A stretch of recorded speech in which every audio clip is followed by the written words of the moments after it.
नमोक्कारम अरहंताणम तहेव सिद्धाणम आर्यवज्जायाणम लोयम मिया सव्यसाहुणम। 24 तीर्थंकर भगवान की, तपोभूमि के मूल नायक विश्वप्रभु भगवान महावीर स्वामी की, गुरु गौतम स्वामी की, चारित्र चक्रवर्ती आचार्य श्री शांत सागर जी महाराज की, आचार्य गुरुवर श्री पुष्प दंत सागर जी महाराज की, आचार्य श्री स्वर्ण प्रज्ञा सागर जी महाराज की, समस्त आचार्य संघ की। आश्विन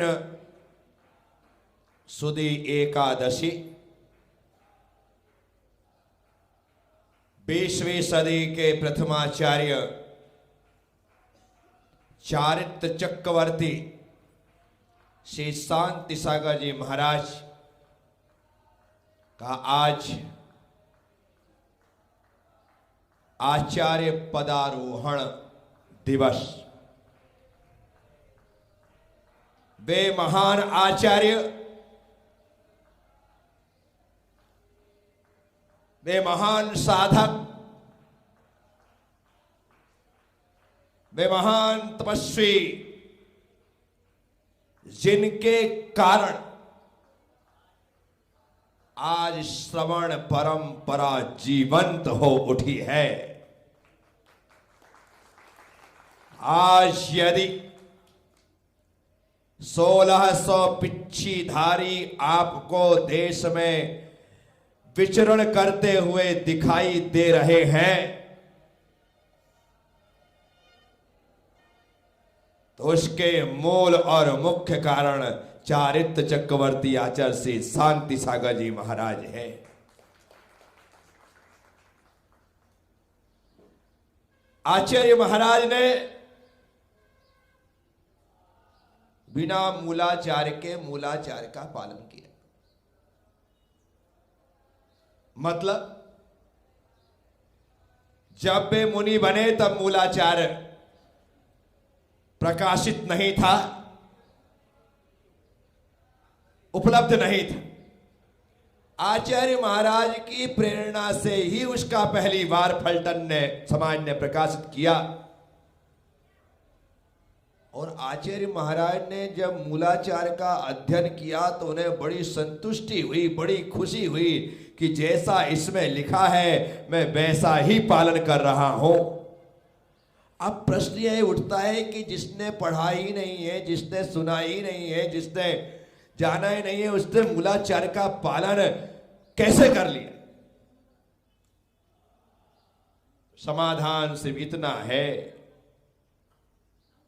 उन्होंने मूलाचार को इस जन्म में भले नहीं पढ़ा, लेकिन वे पूर्व जन्म में मूलाचार के पाठी थे, मूलाचार के पालक थे, और वही संस्कार उन्हें इस जन्म में प्राप्त हुआ और उन्होंने उसका निर्दोष परिपालन किया।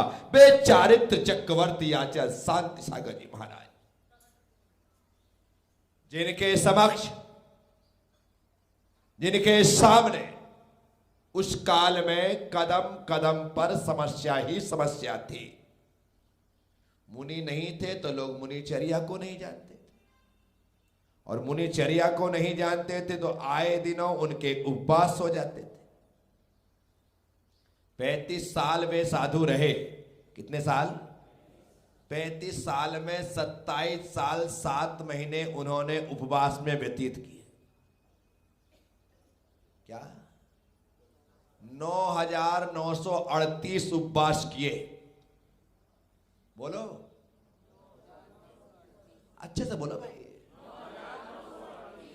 इतने उपवास उन्होंने अपनी साधना काल में किए, या यूं कहे कि वे उपवास में ज्यादा रहते थे, आहार में कम।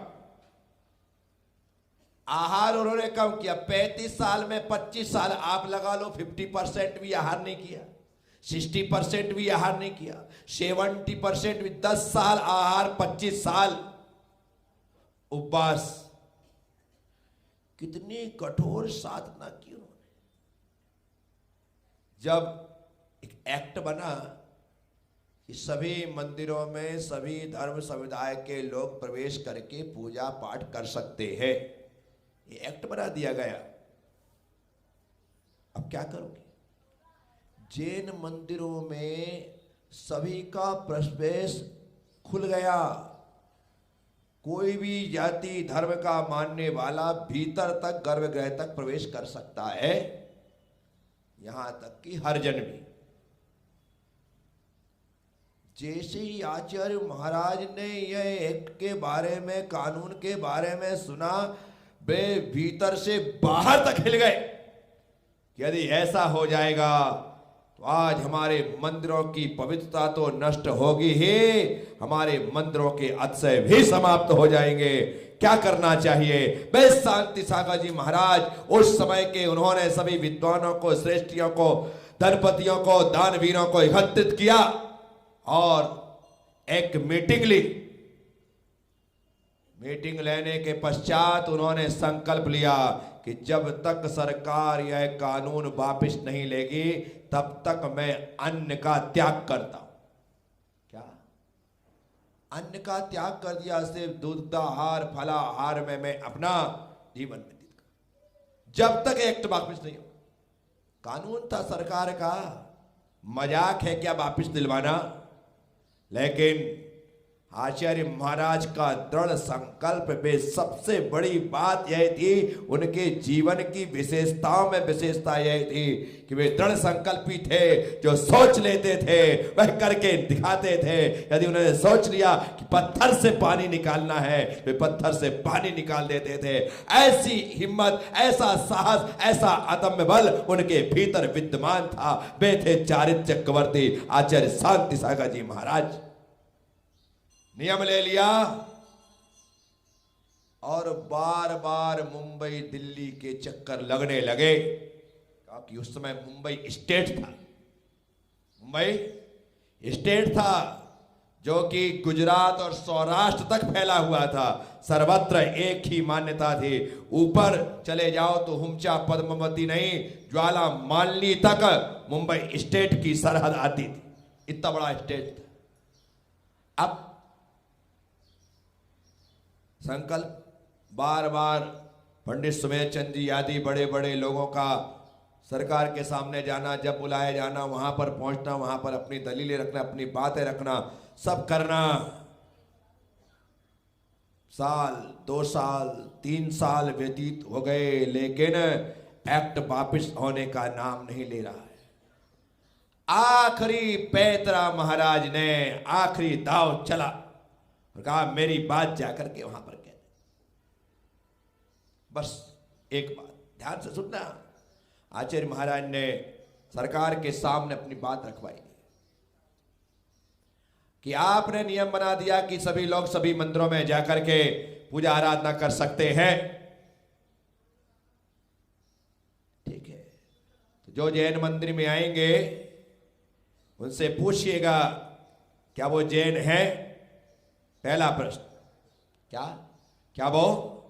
सामने वाले कहेंगे कि नहीं हम जैन नहीं। क्या वो जैन जिनेंद्र भगवान को मानते हैं? सामने वाले बोले हाँ या ना, पता लगेगा। वो कहेंगे नहीं मानते। क्या उन्हें जैन पूजा पद्धति आती है? सामने वाले कहे नहीं आती है।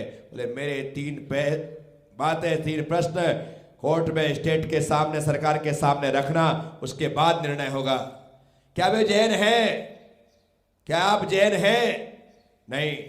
क्या आप जैन पूजा पद्धति जानते हैं, जैन धर्म को मानते हैं? सब में ना। बोले जब आप जैन नहीं है, जैन धर्म को नहीं मानते हैं, जैन पूजा पद्धति नहीं जानते हैं, तो आप वहां प्रवेश कैसे कर सकते हैं? इस बात को आधार बना करके सरकार ने फैसला सुनाया कि नहीं, ये जो हमने निर्णय किया है कि सभी लोग जो जिस धर्म को मानता है उस धर्म का अनुयायी ही अपने अपने स्थलों पर जाएगा। ऐसा कानून फिर पास कर दिया गया। वो शांति सागर जी महाराज जिन्होंने जैन धर्म को, हमारे मंदिरों और धर्मायतनों को सुरक्षित रखा, महफूज रखा।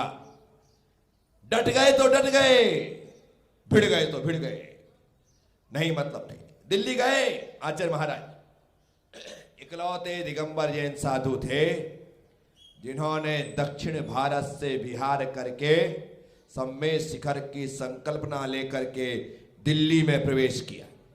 कहा? दिल्ली में।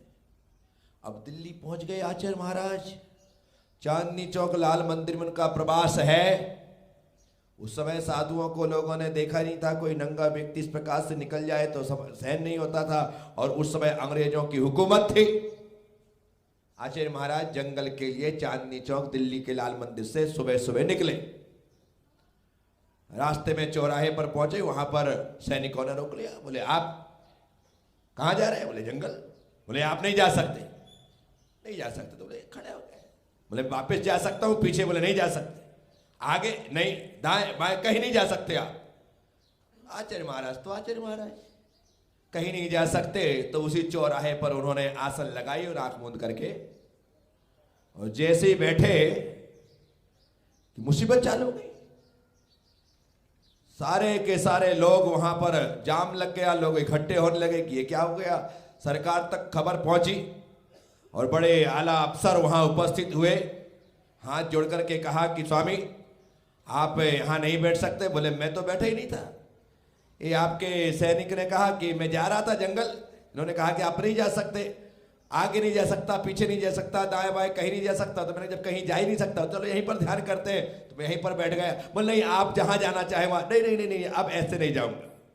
आप मुझे बराबर तरीके से लिख करके दिया जाए क्या कि दिगंबर मुनि दिल्ली में कहीं भी आ जा सकते हैं, उसके बाद ही मैं उठने वाला हूं। अंग्रेजी हुकूमत को घुटने टेकने पड़े और फरमान जारी करना पड़ा कि दिल्ली में कहीं भी दिगंबर साधु आ जा सकते हैं, उन पर कोई प्रतिबंध न लगाया जाए। ऐसे थे आचार्य शांति सागर जी महाराज। हैदराबाद गए। निजाम हैदराबाद उस समय वहां पर हुकूमत चलाता था, अर्थात वहां का बादशाह था। वे पहुंचे, चारों तरफ दरवाजे बंद कर दिए गए कि दिगंबर नग्न मुनि को इस मुस्लिम शहर में प्रवेश नहीं दिया जाए। आचार्य महाराज दरवाजे बंद, बाहर ही बैठ गए। कहां बैठ गए? बाहर ही बैठे। अब रास्ता तो यही है, मैं तो जाऊंगा तो यहीं से जाऊंगा, मैं लौटने वाला मैं सो नहीं। बैठ गए बाहर। 2 दिन 3 दिन निकल गए, उपवास करके बैठे बाहर नगर के बाहर। अब देखिए आप, तीसरे दिन रात में बेगम साहिबा को सपना आता है। क्या आ रहा है? बेगम साहिबा को सपना आता है कि जिन्हें नगर के बाहर आपने रोका है वे कोई सामान्य नंगे साधु नहीं, वह तो फरिश्ता है। वह तो फरिश्ता है। और सुबह पूरे पूरे पूरे राज की ठाठ सम्मान के साथ उनका नगर प्रवेश करवाया जाए। नगर प्रवेश करवाया जाए। निजाम हैदराबाद की 500 बेगम थी उस समय। कितनी? 500 बेगम थी। मुख्य बेगम के साथ सभी बेगमें और बादशाह वहां पर आया। द्वार खुले, राजसी ठाट वाट के साथ महाराज का हैदराबाद में प्रवेश हुआ। बैठे शांति सागर महाराज जो सोच लेते थे ना वो करके रहते थे।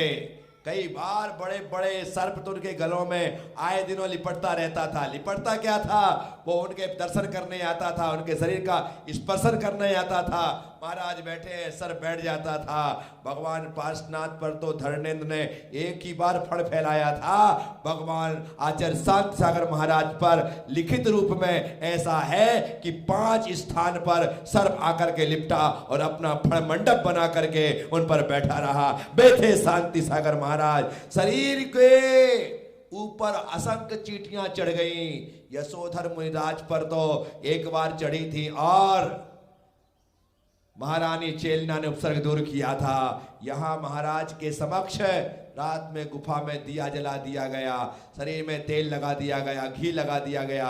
वो कुछ नहीं कह रहे हैं, ना लगाने के लिए ना पहुंचने के लिए। श्रावक भक्ति से घी लगा करके चला जाता है। रात में सैकड़ों नहीं हजारों लाखों की संख्या में चींटियां चढ़ करके पूरे शरीर को काटती रहती हैं। लेकिन धन्य वे शांति सागर जी महाराज जिन्होंने चींटी को हटाया, एक भी चींटी को भगाया नहीं, प्रतिकार नहीं किया। वे शांति सागर महाराज। इतना बड़ा जहरीला कीड़ा आकर के उनके गुप्तांग में चिपक गया। खून की धारा बहती रही। जैसे कभी कर्ण परशुराम को अपनी गोद में लेकर के सो रहे हैं और एक कीड़ा उनकी जांग में आकर के चिपक जाता है, लेकिन कर्ण सोचते हैं कि यदि मैंने पैर हिला दिया तो गुरु की निद्रा भंग हो जाएगी, और गुरु की निद्रा भंग हो जाएगी तो मेरे द्वारा अपराध हो जाएगा। खून की धारा कर्ण की जांग से बह रहा है, लेकिन कर्ण ने पैर नहीं हिलाया। नींद खुली, देखा बस वैसे ही आचार्य महाराज के गुप्तांग में एक जहरीला कीड़ा चिपक जाता है। खून चूसता है, खून की धारा बह जाती है, लेकिन धन्य वे शांति सागर जी महाराज रज्ज मात्र भी विचलित नहीं होते हैं, उस उपसर्ग को सहन करते हैं। ऐसे थे शांति सागर जी महाराज। जब राजा खेड़ा पहुंचे, छिद्दी ब्राह्मण 500 लोगों को नंगी तलवार हाथ में लेकर के संघ को मारने के लिए आ गया। आहार करने के साथ ही रोज धूप में सामयिक होती थी, लेकिन आहार करने के बाद महाराज ने निमित्त ज्ञान से जान लिया क्या संघ पर उपसर्ग होने वाला है। उन्होंने संघ को आदेश दिया, आज सभी लोग भीतर बैठ करके सामयिक करेंगे। तकरीबन 12-12:15 बजे राजा खेड़ा में वह छिद्दी ब्राह्मण 500 लोगों को लेकर के मुनिसंघ को मारने आता है। देखता है आज कोई भी यहां पर नहीं है, कहां गए? संघ तो भीतर था। श्रावकों ने देखा, लड़ाई झगड़े हुए, कई श्रावक घायल हो गए। प्रशासन आया, उस छिद्दी ब्राह्मण के साथ उन सबको बंदी बना लिया। लेकिन महाराज से पूछा गया तो महाराज ने कहा सबको क्षमा कर दो, इनका कोई अपराध नहीं है। ऐसे थे वे शांति सागर जी महाराज, आज जिनका आचार्य पदारोहण दिवस है। साथियों, तपोभूमि में विराजमान आचार्य शांति सागर जी महाराज की वह प्रतिष्ठित प्रतिमा उनके जीवंतता का दर्शन देती है। बिल्कुल ऐसा लगता है जैसे साक्षात महाराज वहां पर विराजमान हो। ऐसे शांति सागर जी महाराज बहुत सारे लोगों ने दर्शन भी नहीं किए। क्या? बहुत से नहीं किए, क्योंकि लोग देख रहे हैं पीछे मुड़ के कहां पे है, क्या हुआ। जब भी किसी तीर्थ क्षेत्र में जाओ ना, तो एक एक स्थान के भगवान को ढूंढ ढूंढ करके दर्शन करना, क्योंकि एक बार दर्शन रह गए तो तुम बाहर ही निकल जाओगे, बाद में कहोगे हम तो वहां जा ही नहीं पाए। पहले ही बार में सभी दर्शन सर्वत्र हो जाने चाहिए। साथियों, तो आज आचार्य महाराज का आचार्य पदारोहण दिवस है। 98 साल पहले महाराष्ट्र के समडोली ग्राम में जब उन्होंने मुनि नेमी सागर, वीर सागर आदि को दीक्षा प्रदान की थी, और जब दीक्षा दी थी तो उच्च चतुर्वेद संघ ने और समडोली वासियों ने, महाराष्ट्र कर्नाटक वासियों ने मुनि शांति सागर जी महाराज को आचार्य शांति सागर कह करके पुकारा, और वे प्रथम आचार्य के रूप में 20वीं सदी में घोषित हो गए। कोई संस्कार देने वाला नहीं था कि आपको उनको संस्कार किसने दिया, अरे आचार्य तो घोषित कर दिए गए। सबने जब स्वीकार कर लिया कि हमारे मुखिया है, हमारे आचार्य है, अब ये हमें शिक्षा, दीक्षा और प्रायश्चित प्रदान करेंगे, तो उन्हें चतुर्वेद संघ के साथ समस्त समाज ने आचार्य स्वीकार किया। तो वो 20वीं सदी के प्रथमाचार्य बने। 20वीं सदी के, बोलो, 20वीं सदी के प्रथमाचार्य बने। ऐसे शांति सागर जी महाराज, जिनके कारण हम हैं, हम नहीं होते, अर्थात मुनिराज नहीं होते, तो आज ये धर्म का जो वैभव चल रहा है ऐसा होता क्या? शिक्षक विधान करवाने की भावना जो जागृत हुई है, वो ऐसी भावना होती क्या? वो बुढ़िया जो 1-1 रुपया कमा कमा करके इकट्ठी कर रही है और 1,53,000 रुपये इकट्ठे कर लिए, कौन कहेगा कि वह करवाएगी विधान? और उसने विधान करवाया पूरा पैसा खर्च करके। अन्यथा भैया जी को तो लगने लगा था कि माता जी तो सब कुछ मांग रही, संगीतकार भी ले आना, पंडित भी ले आना, पुजारी भी ले आना, ऐसा भी कर लेना, वैसा भी कर लेना, और 20,000 रुपए में हे भगवान ना जाने क्या होगा। हो सकता है भैया जी ने बहुत कुछ सुना सोचा होगा, लेकिन जब सच्चाई पता हुई होगी तो भैया जी का भी सीना गर्व से चौड़ा हो गया होगा कि हमारे समाज में ऐसी भी दानवीर महिलाएं हैं। हम जब जबलपुर जाते हैं, पिसनहारी की मढ़िया को दर्शन करते हैं, क्या है उसकी कहानी पता है कि नहीं बताया आपको? आज भी गेट पर वो पिसनहारी की बुढ़िया की जो चक्की चलाते हुए तस्वीर मूर्ति बनी हुई है वहां पर। आप विचार करिए कि ऐसी भी कोई बुढ़िया हो सकती है कि जो आटा पीस पीस करके पैसा कमा करके एक मंदिर बनाती है। मकान के लिए तो सब पैसा इकट्ठा करते हैं, लेकिन मंदिर बनाने के लिए कोई पिसनहारी की बुढ़िया जैसी वह पैसा इकट्ठा करती है। और आज की तारीख में एक शानदार तीर्थ जो जबलपुर की उस पिसनहारी मढ़िया में है, भगवान पार्श्वनाथ के दिव्यतम दर्शन वहां पर होते हैं। अब तो कितना वैभव वहां पर है, नंदीश्वर दीप वहां पर नंदित बन चुका है, पूरा पहाड़ सुसज्जित हो चुका है, आश्रम वहां पर चलता है। क्या कमी है वहां पर बताओ तो सही। एक बुढ़िया ने प्रारंभ किया, विचार करना। तो मैं आप सबसे कह रहा हूं, आप भी ऐसी बुढ़िया और बुढ़ा बनो। क्या मकान के लिए, दुकान के लिए, बेटी बेटे की पढ़ाई और शादी के लिए तो खूब इकट्ठा कर लिया। एक ऐसा गुल्लक, ऐसा भंडार, ऐसा हंडा पूरा पैक करके रखना और रोज लिया करके उसमें पैसे डालना कि बस एक दिन इसको फोड़ करके जो भी निकलेगा उससे सिद्ध चक्र विधान करवाएंगे। ऐसी भावना लेकर के चल, सब हो सकता है, सब संभव है। जब ये 2-2, 5-5 हजार की साड़ियां तुम लेने में संकोच नहीं करती हो, आजकल इससे कम में कोई आता है क्या है? और हर शादी में नहीं चाहिए, ये भी मुसीबत। हर शादी में, क्योंकि वो पहली वाली शादी में जब हम गए थे वो साड़ी पहन चुके हैं, उसकी फोटो खींच करके स्टेटस लग चुका है। अब तो नया आएगा तो ही स्टेटस में मजा आएगा, नहीं ये पुराने वाली पहन ली, ऐसा लोग कहेंगे। तो नया चाहिए। और उसमें भी शादियों की साड़ियां तो 10 से नीचे आती नहीं, और ऊपर तो आपके ऊपर है। ऊपर तो जितना घी है उतना डाल सकते हैं आप, 10 से नीचे तो अच्छा कुछ मिलता ही नहीं है। विचार करो, जितने में हम ये सब कुछ खर्च करके बर्बाद कर रहे हैं ना, यदि 2-4 शादियों की साड़ियों का पैसा बचा लो तो सिद्ध चक्र विधान हो जाए। यदि वो बचा लो तो हो सकता है? मत करो लार्ज स्केल पर, मत करो ना, मत करो बाहर जाकर के। अपने गांव के, नगर के मंदिर में ही एक 8x8 का मंडल मत बनवाओ, समवसरण मंडल जी बनवा लो।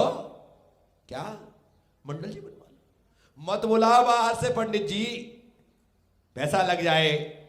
एक काम करो, वहां का जो मंदिर का पंडित है, भैया तू ही करवा देना, हम तेरे को 5100 रुपये दे देंगे। उसकी तो दिवाली हो गई, क्यों? क्योंकि समाज उसको देगी और 5100 और मिलेंगे, मजा आ गया। क्या जरूरत है? जो वहां के पुजारी और ब्यास है उनसे कहना कि भैया तुमको भी हम 2-2 हजार रुपये एक्स्ट्रा दे देंगे, सारी तैयारी कर देना, सब तैयार हो जाएंगे। आपके मन में भाव आना, आपके मन में भाव आना, बोलो ना, आपके मन में भाव आना। अब बोलने का भाव भी नहीं आ रहा तुम्हारा, तो भाव क्या खाक आएगा? है साथियों, उत्कृष्ट भावनाएं हमारे भीतर प्रकट हो। तो यहां पर संतोष जी ने विधान करवाए। आप सब लोग अपने काम धंधा छोड़ करके आए, तो पैसा खाली संतोष जी थोड़ी लगा रहे हैं, तुम भी लगा रहे हो। भले तुम 5 पैसे ना दो तो भी तुम्हारे पैसे लग रहे। क्या 5 पैसा ना दो तो भी तुम्हारे पैसे लग रहे? कैसे? तुमने दुकान बंद की, काम धंधा बंद किया, यहां छोड़ करके आकर के बैठे हो। जो समय दान दे रहा है ना, समय दान देने वाले का समय के साथ साथ द्रव्य दान भी हो रहा है। एक एक व्यक्ति कम से कम 1000 रुपए का मान लो तो 8-10 दिन के 10,000 रुपए हो जाते। क्या? और तुम 1000 वाले आदमी थोड़ी हो। 1000 में क्या होता है? ये तो ऊंट के मुंह में जीरा है। विचार करो, यदि तुम 10,000 रुपए दिन के आदमी हो कमाने वाले, और 8-10 दिन दिए तो आपने 1-1 लाख रुपए इस विधान में समय दान के साथ समर्पित किए हैं। आप अपने को कमजोर मत समझना, आपने दान किया है।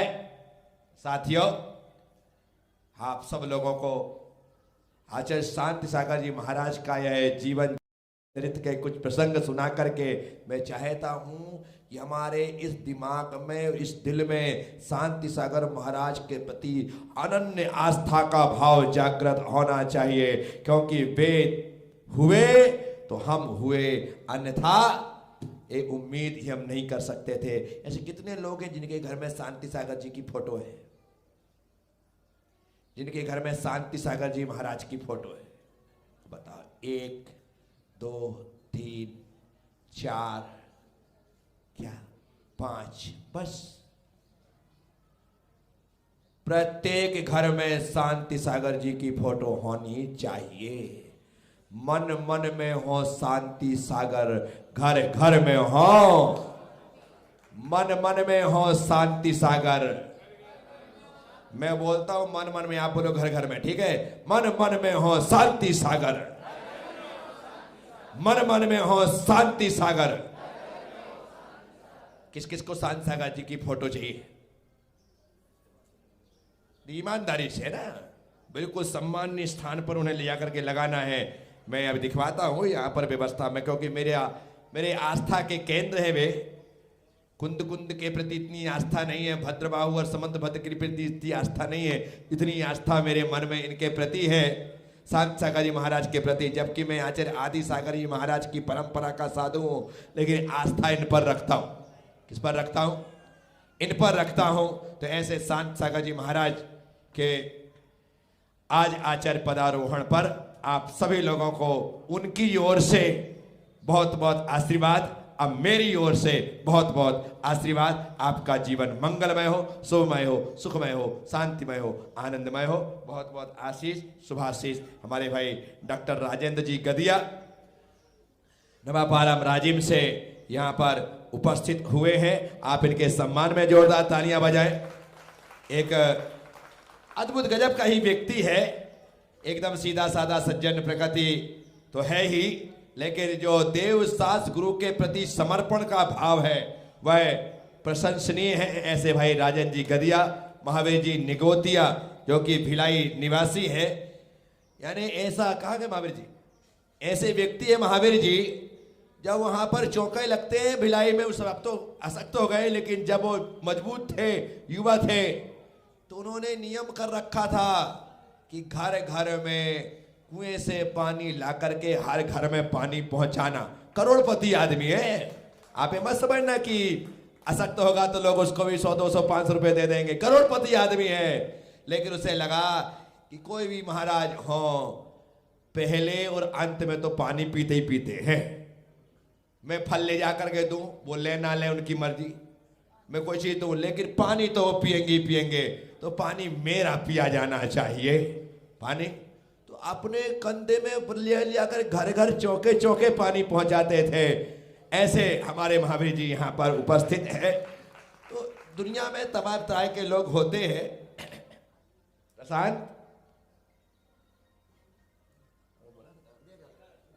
हाँ राजेंद्र लोहाड़िया इधर आओ, हमारे डॉक्टर साहब का स्वागत करेंगे। हाँ है ना रूपेन, संगपति रूपेन हुम्मड़, वो भी यहाँ आए स्वागत के लिए। आओ राजेंद्र, आओ राजेंद्र जी का स्वागत करें। ये नाड़ी वैद्य क्या है, और इनके यहाँ पर आप जब राजीव कभी जाने का अवसर मिले तो जब इनका क्लिनिक खुलता है उसके पहले कम से कम 100 लोगों की लाइन लगी रहती है।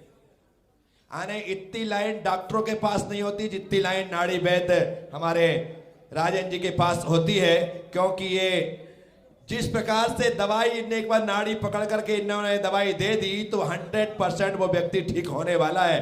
ऐसी नाड़ी वैद्य हैं हमारे भाई राजेंद्र गदिया, नवापारा राजिम, छत्तीसगढ़। जोरदार तालियां बिल्कुल दिखाओ, जोरदार तालियां भाई राजेंद्र जी के लिए। नहीं है महावीर जी, नहीं, कोई बात नहीं। तो इस प्रकार से आप इनके सम्मान में तालियां बजा दें भाई।